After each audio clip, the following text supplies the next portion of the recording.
How Supreme Court has interpreted inheritance of daughters.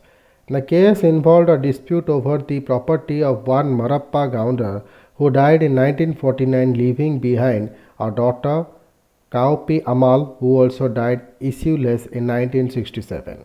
The Supreme Court on Thursday ruled that the property of a man who had died without executing a will and is survived only by a daughter will devolve upon the daughter and not others such as his brother. The case involved a dispute over the property of one Marappa Gounder who died in 1949 leaving behind a daughter Kupayee Ammal who also died issueless in 1967.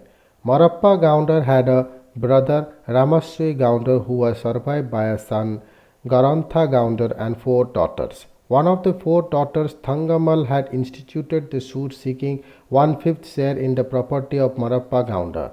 What were the rival claims? As per Thangammal's argument, Kupayee Ammal inherited Marappa's Gounder property and after she died issueless. It came to Sundara Gounder and through him the Ramasya Gounder. Thangammal contended that she, being one of the heirs of Ramasya Gounder, was entitled to one-fifth of the share.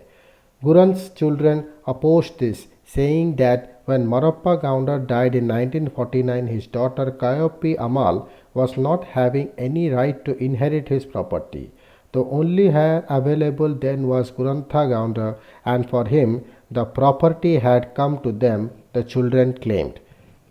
What did the trial court and Madras High Court say? The trial court, after scrutinizing the evidence brought on record by the parties, came to the conclusion Marappa Gounder had died prior to the enforcement of Hindu Succession Act 1956 and therefore the Thangammal and her other sisters were not the heirs as on the date of his death and was not entitled to partition of one-fifth of share of the suit properties.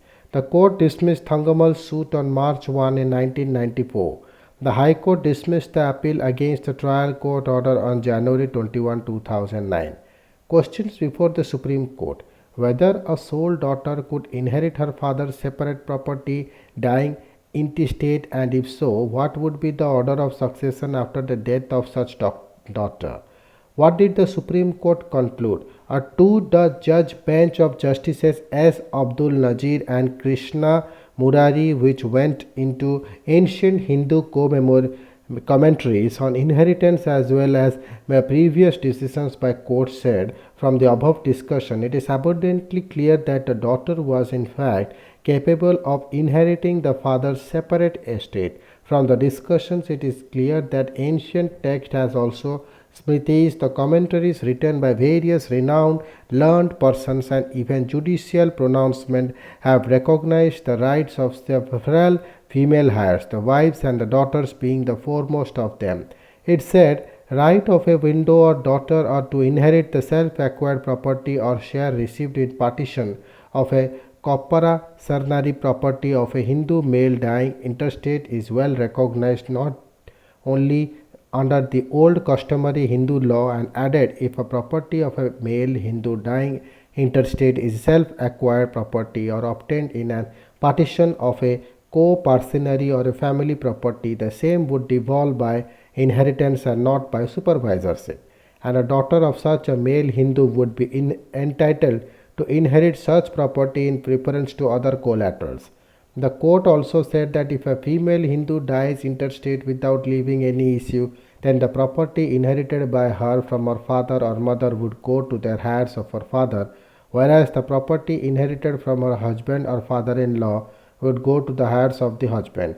In case of female Hindu dies, leaving behind her husband or any issue, then section 15(1) of the Hindu Succession Act will come into operation and the properties left behind, including the properties which she inherited from her parents, would devolve simultaneously upon her husband and her issues.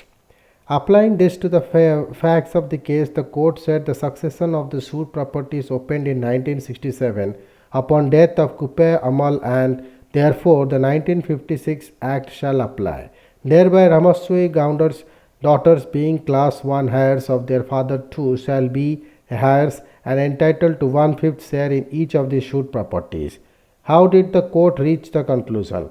Tracing the sources of customary Hindu law on inheritance, the court discussed Miksara law and looked into, among others, to Vyatsu Chandrika, Digest of Hindu Law by Shamas Charan Sarkar Vidya Bhushan, which quoted Brihaspati as saying the wife is pronounced successor to the wealth of her husband in her default. The daughter, as a son, so does the daughter of a man proceed from the several limbs.